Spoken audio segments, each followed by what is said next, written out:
ത്രിതല പഞ്ചായത്ത് തെരഞ്ഞെടുപ്പിൽ ഇടതുമുന്നണിക്ക് പ്രതീക്ഷ കൈവിട്ടുപോയി, അല്ലെങ്കിൽ പ്രതീക്ഷിച്ച വിജയം നേടാനായില്ല.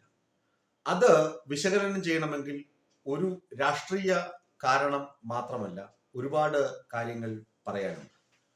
ഒന്ന്, ഇടതുമുന്നണി 10 വർഷമായി സംസ്ഥാനം ഭരിക്കുന്നു. നമ്മുടെ കേരളത്തിന്റെ ചരിത്രം പരിശോധിച്ചാൽ, അതായത് കേരള സംസ്ഥാന രൂപീകരണത്തിന് ശേഷം ഇടത് വലത് മുന്നണികൾ മാറി മാറി ഭരിച്ചുകൊണ്ടിരുന്ന ഒരു അവസ്ഥയിൽ നിന്ന് 10 വർഷം തുടർച്ചയായി ഒരു സർക്കാർ അല്ലെങ്കിൽ ഒരു മുന്നണി ഭരിക്കുക എന്ന് പറയുന്നത് തന്നെ ചരിത്രത്തിൽ വലിയ സംഭവമാണ്. മുഖ്യമന്ത്രി പിണറായി വിജയന്റെ ഒന്നാം ഭരണ കാലഘട്ടത്തിൽ വന്ന നിപ്പ, ഓഖി, കോവിഡ് മഹാപ്രളയങ്ങൾ, 2018-ലെയും 2019-ലെയും മഹാപ്രളയങ്ങളൊക്കെ തന്നെ വളരെ ഗൗരവത്തോടു കൂടിയും ലോകത്തിന് തന്നെ മാതൃക ആകുന്ന തരത്തിലുമാണ് സർക്കാർ കൈകാര്യം ചെയ്തത്. അതുകൊണ്ട് തന്നെ സർക്കാർ ജനങ്ങളെ ആകെ തന്നെ ജനങ്ങളെ നെഞ്ചോട് ചേർത്ത് അവരുടെ എല്ലാ ആവശ്യങ്ങളിലും ഒപ്പമുണ്ട് എന്നൊരു ധ്വനി ജനിപ്പിക്കുവാൻ സർക്കാരിന് കഴിഞ്ഞിരുന്നു.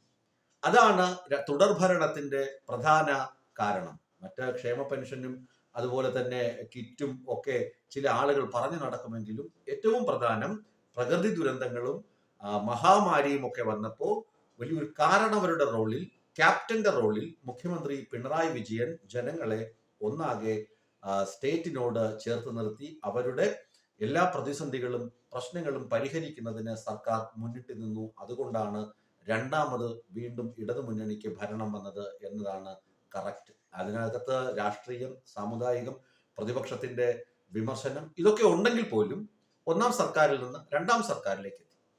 രണ്ടാം പിണറായി സർക്കാർ അധികാരം എടുത്തപ്പോൾ തന്നെ വിമർശനങ്ങൾ വന്നു തുടങ്ങി. നിങ്ങൾക്ക് എല്ലാവർക്കും അറിയാം. ഒന്ന്, അദ്ദേഹത്തിന്റെ ടീമിന് പരിചയ സമ്പത്ത് കുറവ് എന്നായിരുന്നു ഒന്നാമത്തെ പരാതി.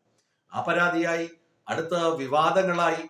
അങ്ങനെ നിരവധി അഴിമതി ആരോപണങ്ങൾ മുഖ്യമന്ത്രിയുടെ കുടുംബത്തിന് നേരെയും മുഖ്യമന്ത്രിക്ക് നേരെയും പ്രതിപക്ഷം ആരോപിച്ചു. എന്നാൽ ഈ അഴിമതി ആരോപണങ്ങളിൽ ഒന്നും തന്നെ കഴമ്പില്ലെന്ന് കോടതികളും അന്വേഷണ ഏജൻസികളും കണ്ടെത്തുകയും ചെയ്തു. രണ്ടാം പിണറായി സർക്കാരിന്റെ കാലഘട്ടത്തെ കുറിച്ചാണ് ഞാൻ ഈ പറയുന്നത്.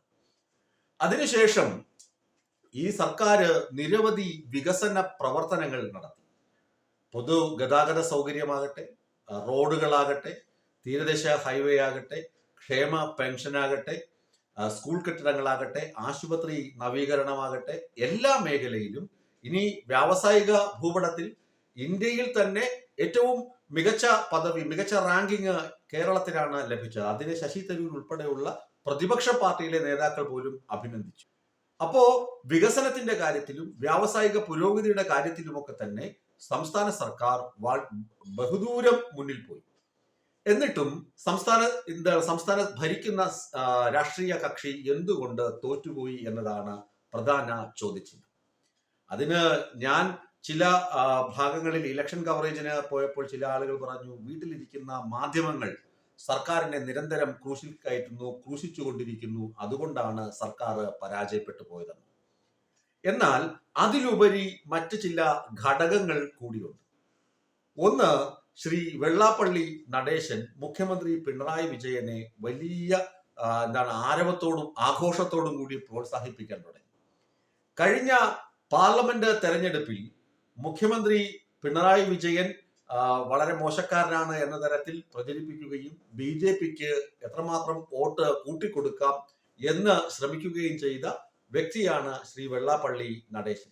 ഈ വെള്ളാപ്പള്ളി നടേശൻ ഇപ്പോ പറയുന്നു ഇടതുമുന്നണി വീണ്ടും അധികാരത്തിൽ വരും, ഇടതുമുന്നണിയാണ് ശരി, പിണറായി വിജയനല്ലാതെ മറ്റൊരു മുഖ്യമന്ത്രി കാൻഡിഡേറ്റ് ഇല്ല, കേരളം ഭരിക്കാൻ ഏറ്റവും യോഗ്യൻ പിണറായി വിജയനാണ് എന്നീ വിധത്തിൽ വെള്ളാപ്പള്ളി പ്രചരിപ്പിച്ചു. ഇതേ വെള്ളാപ്പള്ളി മലപ്പുറത്ത് പോയി എന്താണ് പറഞ്ഞത്?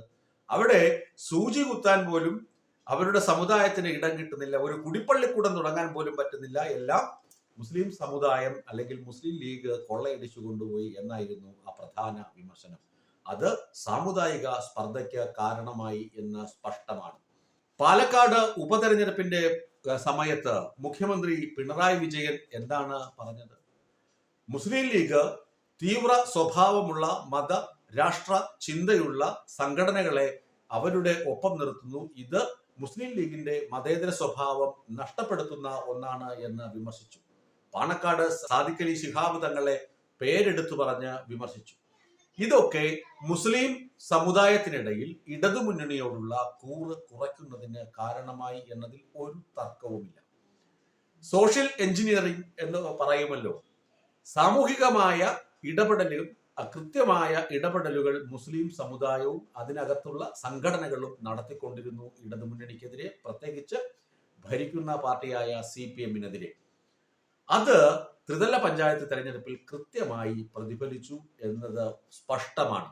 ഒന്ന്, വെള്ളാപ്പള്ളി നടേശന്റെ പിണറായി സ്തുതികൾ പിണറായിക്ക് മാത്രമല്ല, പാർട്ടിക്ക് മാത്രമല്ല, മുന്നണിക്ക് പാരയായി. രണ്ട്, മുസ്ലിം സംഘടനകളെ അടച്ച് ആക്ഷേപിച്ചത് മുസ്ലിം ന്യൂനപക്ഷത്തെ കടന്നാക്രമിച്ചുകൊണ്ട് മുസ്ലിം ലീഗിനെ കടന്നാക്രമിച്ചത് മുസ്ലിം സമുദായത്തെ CPM-ൽ നിന്നും ഇടതുമുന്നണിയിൽ നിന്നും അകറ്റി. മുസ്ലിം സമുദായത്തിൽ ബഹുഭൂരിപക്ഷം പേരും അകന്നുപോയെന്നോ അല്ലെങ്കിൽ മുസ്ലിം സമുദായം ഒന്നടങ്കം പാർട്ടിയെ ഉപേക്ഷിച്ചു എന്നല്ല ഞാൻ പറഞ്ഞു വരുന്നത്. മുസ്ലിം സമുദായം CPM-നോട് അകലം പാലിച്ചു. ഒന്നുകിൽ UDF മതി എന്ന് അവർ തീരുമാനിച്ചു. ഇതാണ് രണ്ട് സാമുദായിക ഘടകങ്ങൾ. ഇനി നായർ സമുദായത്തിന്റെ കാര്യം നോക്കാം.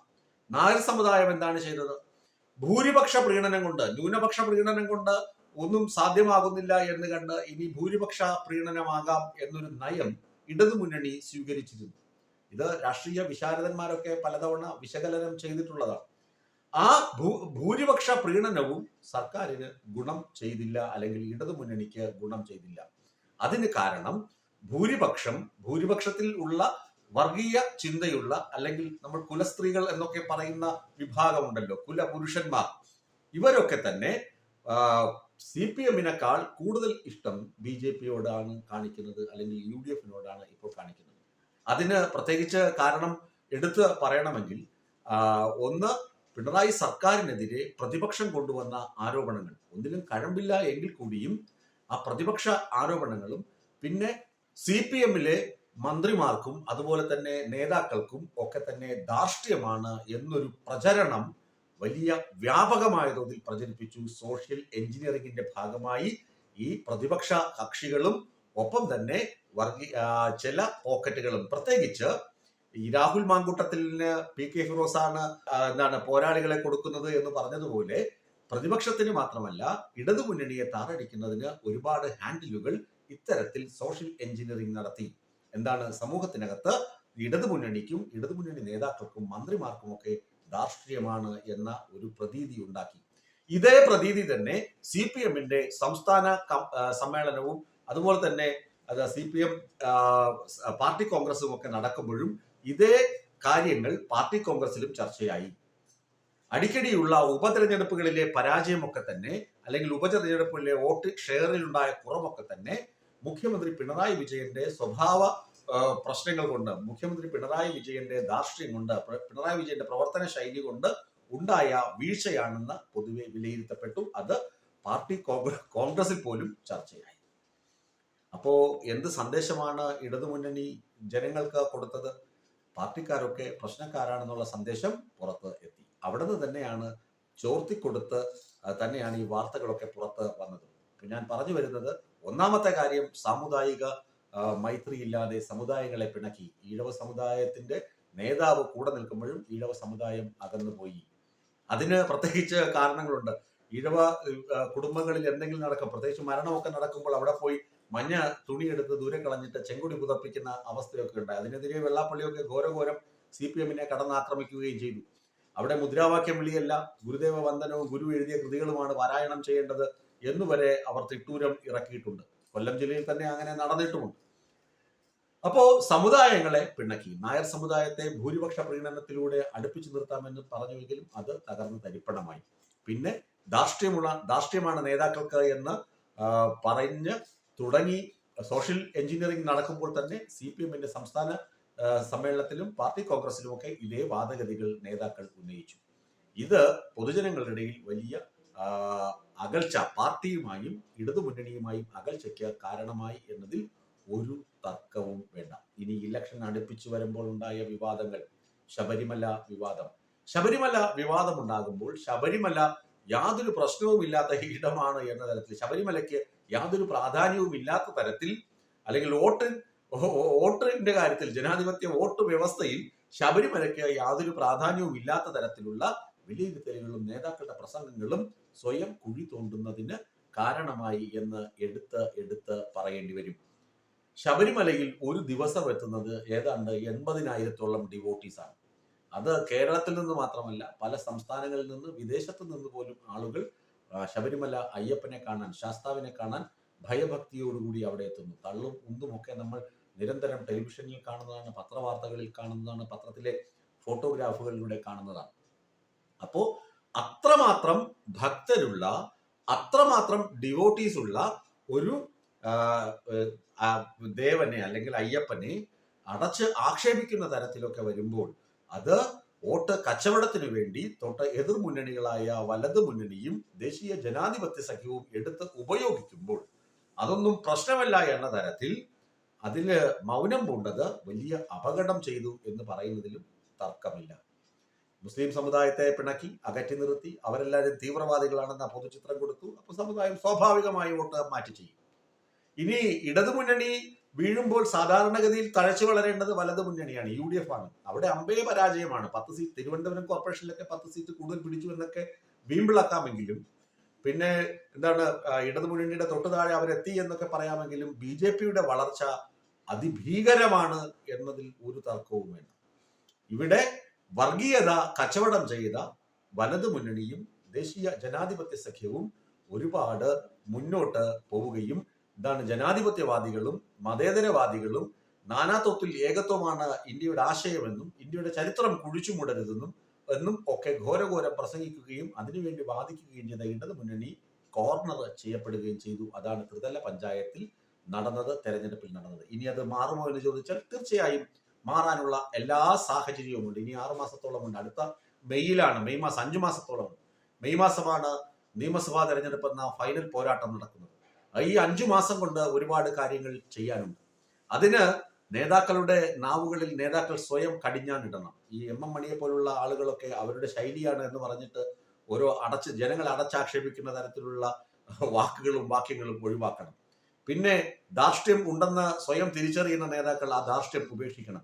കഴിഞ്ഞ ദിവസം ഞാനൊരു പാർട്ടി പ്രവർത്തകനെ കണ്ടിരുന്നു. അദ്ദേഹം ഒരു മേയറെ കാണാൻ പോയി.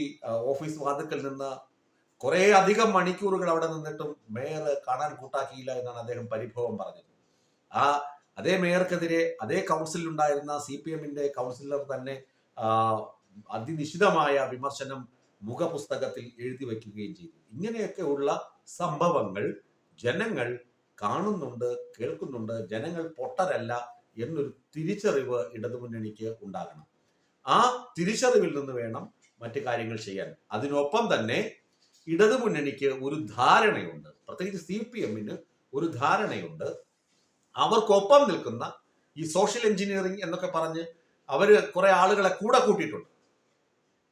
കുറെ ആളുകളെ കൂട്ടിച്ചേർത്ത് വച്ചിട്ടുണ്ട്. അവരൊന്നും, ചില മാധ്യമപ്രവർത്തകരെ പോലും ഇവർ കരുതുന്നത് ദൈവ തുല്യരായിട്ടാണ്. ആ മാധ്യമപ്രവർത്തകർ വാദിക്കുന്നത് കൊണ്ടാണ് ഇവരുടെ കാര്യങ്ങളൊക്കെ ജനം അറിയുന്നത് എന്നൊരു ബോധം ഇടതുമുന്നണിക്കുണ്ട്. പക്ഷേ ഈ മാധ്യമപ്രവർത്തകരെ കൊണ്ട്, അതായത് അന്തം കമ്മികളെന്ന് വിശേഷിപ്പിക്കപ്പെടുന്ന മാധ്യമപ്രവർത്തകർ, നിങ്ങൾക്കൊക്കെ അറിയാം ആരൊക്കെയാണെന്ന്, അവരെ കൊണ്ട് ഒരു വോട്ടിന്റെ ഗുണം പോലും, ഒരു സിംഗിൾ വോട്ടിന്റെ ഗുണം, അവരുടെ വോട്ട് ചിലപ്പോൾ കിട്ടുമായിരിക്കും, അതിനപ്പുറത്തേക്ക് ഒരു വോട്ട് CPMനോ ഇടതുമുന്നണിക്കോ എത്തിക്കുവാനുള്ള യാതൊരു ക്വാളിറ്റിയും ഇല്ലാത്ത തരത്തിലാണ് അവരുടെ വാചാടോപങ്ങൾ. അതിനെ ജനം ഒന്നടങ്കം എതിർക്കുന്നു. അത് കൃത്യം ഏതൊക്കെ ചാനലാണെന്ന് ഞാൻ വിളിച്ചു പറയേണ്ടതില്ല, നിങ്ങൾക്കറിയാം.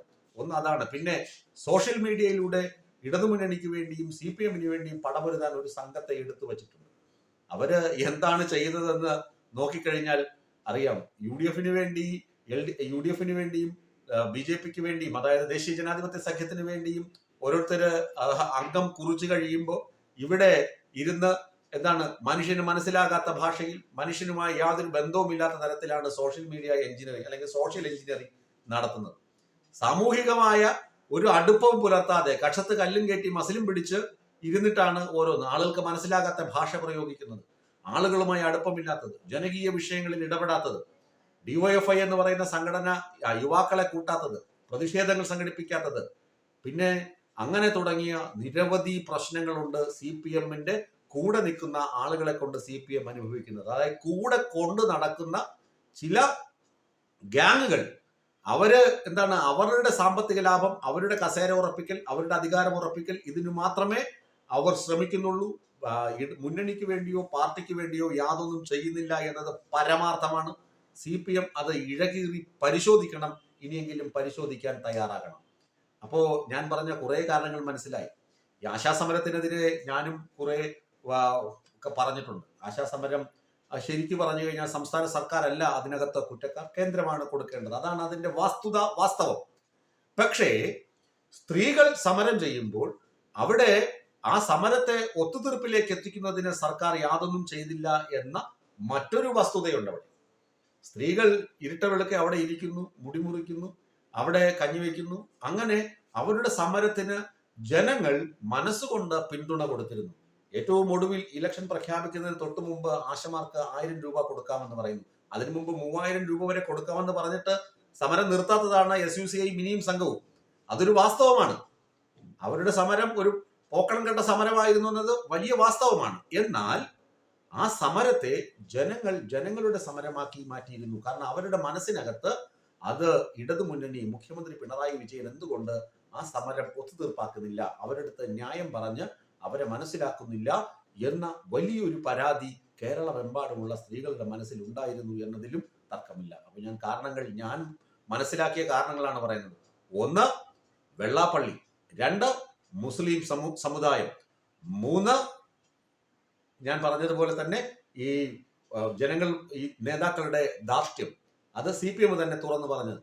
4, ഇതുപോലെ കുറെ ആളുകളെ കൂടെ കൊണ്ടു നടക്കുന്നുണ്ട്, മാധ്യമപ്രവർത്തകരാണെന്നും സോഷ്യൽ എഞ്ചിനീയറിംഗിന് വേണ്ടിയാണെന്നും ഒക്കെ ഒരുപാട് കാശും കൊടുക്കുന്നുണ്ട്. അങ്ങനെയുള്ള ആളുകളെ കൊണ്ട് ഒരു നയാ പൈസയുടെ ഗുണം പാർട്ടിക്കോ പ്രസ്ഥാനത്തിനോ മുന്നണിക്കോ ഇല്ല എന്ന തിരിച്ചറിവ് ഇനിയെങ്കിലും ഉണ്ടാകണം. 5, ആശാസമരം. അത് മനസ്സിലാക്കുവാനുള്ള ആർജവം സർക്കാർ കാണിച്ചില്ല. അവരോട് കൃത്യമായ കാര്യങ്ങൾ ധരിപ്പിച്ച് ജനങ്ങളിൽ എത്തിക്കാൻ കഴിയാതെ പോയി എന്നതാണ് പച്ചപരമാർത്ഥം. വികസന കാര്യങ്ങൾ പ്രചരിപ്പിക്കാൻ വലിയൊരു ടീമുണ്ട്, മുഖ്യമന്ത്രിക്ക് വേണ്ടി ടീമുണ്ട്, അങ്ങനെ ഓരോ മന്ത്രിമാർക്കും സോഷ്യൽ മീഡിയ ടീമുകളുണ്ട്, പാർട്ടിക്ക് പ്രത്യേക സോഷ്യൽ മീഡിയ ടീമുണ്ട്. ഈ മീഡിയ ടീമൊന്നും കൊണ്ട് യാതൊരു ഗുണവും ഉണ്ടായില്ല എന്നതിൻ്റെ പ്രത്യക്ഷത്തിലുള്ള തെളിവാണ് ഈ തെരഞ്ഞെടുപ്പ് ഫലം. ഇങ്ങനെ 5ഓ 6ഓ കാരണങ്ങളിൽ പാർട്ടി കൃത്യമായി ഇടപെടുകയും മുന്നണി കൃത്യമായി പരിശോധിക്കുകയും ഒക്കെ ചെയ്തു കഴിഞ്ഞാൽ, അതിന് പ്രായോഗികമായ പരിഹാരം കണ്ടെത്താൻ ശ്രമിച്ചു കഴിഞ്ഞാൽ തീർച്ചയായും നിയമസഭാ തെരഞ്ഞെടുപ്പിൽ ഇടതുമുന്നണിക്കും CPM-നും തിളക്കമാർന്ന വിജയം ഉണ്ടാകും എന്നതിൽ യാതൊരു സംശയവുമില്ല.